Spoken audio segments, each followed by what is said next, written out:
प्रकृतिमा रम्नु, रमाउनु, मनोरञ्जन गर्नु हामी सबैको मौलिक हक अधिकार हो। प्रकृति सबैको लागि हो। हामी प्रकृतिकै लागि हौँ र हामी प्रकृतिकै वरदान पनि हौँ। तर प्रकृतिमा हामी रम्ने हाम्रो अधिकार हो भने त्यसै गरी प्रकृतिलाई स्वच्छ, सफा र हराभरा राख्ने हाम्रो दायित्व पनि हो, कर्तव्य पनि हो।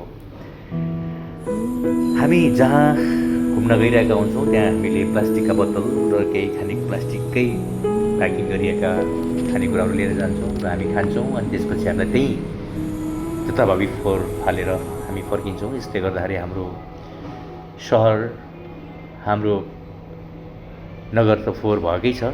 यसले गर्दाखेरि हामीलाई असभ्य मान्छेहरू बस्दा रहेछन् भन्ने एउटा सन्देश त जान्छ नै।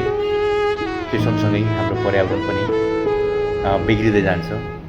त्यसले गर्दाखेरि हामी प्रकृति प्रेमी साथै हामी प्रकृति पूजकका सन्तान हौँ। त्यसैले हामी घुम्न जाँदाखेरि लिएर गएका प्लास्टिकका बोतलहरूलाई, झोलाहरूलाई हामीले जस्ताको तस्तै लिएर आएर हामी डस्टबिनमा विसर्जन गरौँ। हाम्रो नगरको फोहोर व्यवस्थापन कर्मचारीहरूले सफाइ गर्ने ठाउँमा लगेर हामीले डस्टबिनमा राखिदियौँ। त्यसो गर्दाखेरि ती प्लास्टिकका बोतलहरू पनि रिसाइकल भएर फेरि पुनः प्रयोगमा आउँछन्। जसले गर्दाखेरि एउटा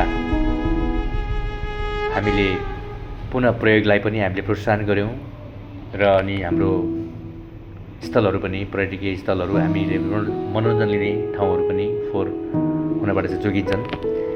तपाईँ हाम्रो कर्तव्य नै हो। हामीले हाम्रो ठाउँ हामी आफै सफा राख्नुपर्छ। अब यहाँ नगरपालिका अथवा चाहिँ राष्ट्रको निकायहरूले गर्छ भनेर चाहिँ हामी पन्छिनु हुँदैन र तपाईँ हाम्रो पनि सानो कन्ट्रिब्युसन हामीले यहाँ गर्न सक्यौँ भने हामीले हाम्रो ठाउँलाई एकदमै सफा, सुन्दर, स्वच्छ राख्न सक्छौँ।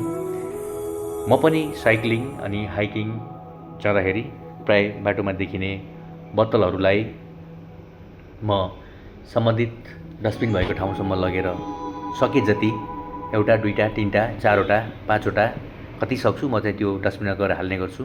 तपाईँहरू पनि त्यो गर्नुहोस्। हाम्रो सहरलाई सफा, सुन्दर र स्वच्छ बनाऊ। धन्यवाद। जय धरान।